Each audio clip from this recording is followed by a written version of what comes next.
నమస్తే అండి. ఈ దఫ అభ్యర్థుల ఎంపికలో ఏమాత్రం కూడా మొహమాటానికి పోకూడదు, ఏమాత్రం కూడా మొహమాటానికి వెళ్ళకూడదు. తన మన అను భేదం లేకుండా అభ్యర్థులను ఎంపిక చేసుకుందాము అని పార్టీ ముఖ్య నేతలతో మాజీ ముఖ్యమంత్రి వైసీపీ అధినేత జగన్మోహన్ రెడ్డి గారు చెప్పినట్లుగా సమాచారం.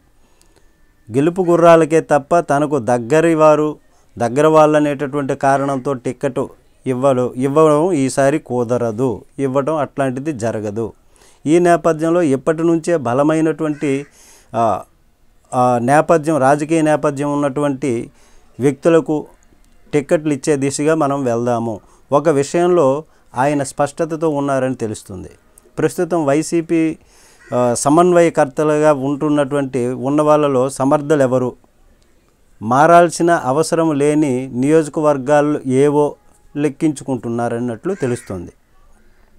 పలానా లీడరు గెలిచే అవకాశం లేదని జగన్ నమ్మితే తనకి ఎంత దగ్గర వాళ్ళు అయినప్పటికీ సరే ఎట్టి పరిస్థితుల్లోనూ వారికి టిక్కెట్ ఇవ్వడంలో రాజీ పడకూడదనేటటువంటి పట్టుదలతో ఆయన ఉన్నట్టు ఇప్పుడు తెలుస్తుంది. ఇప్పుడు సమన్వయకర్తలే అభ్యర్థులని ఎవరైనా భ్రమిస్తే రానున్న రోజుల్లో నిరాశ చెందక తప్పదు.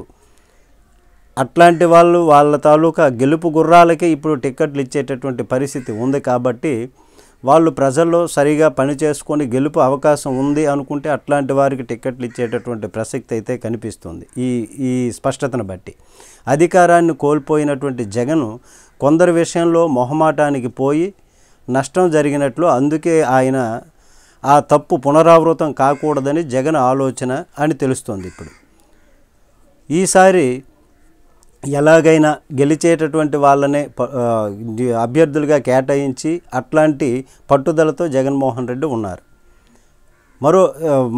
ఇంకా మరీ ముఖ్యంగా కూటమి ప్రభుత్వం పైన ప్రజల్లో వ్యతిరేకత ఉంది అన్నది కూడా ఆయన ఇప్పుడు నమ్ముతున్నారు. కాబట్టి మనం గెలుపు గుర్రాలే అట్లాంటి వ్యక్తులను సమకూర్చుకొని అట్లాంటి వాళ్ళని పట్టుకొని అట్లాంటి వాళ్ళకి గెలుపు గుర్రాలకి ఈసారి టిక్కెట్లు ఇవ్వాలి, ఏ విధంగానైనా ప్రభుత్వాన్ని మనం తెచ్చుకోవాలి అనేటటువంటి పట్టుదలతో జగన్మోహన్ రెడ్డి గారు ఉన్నారు. దీనిపైన మీ కామెంట్ తెలియచేయండి. నమస్తే.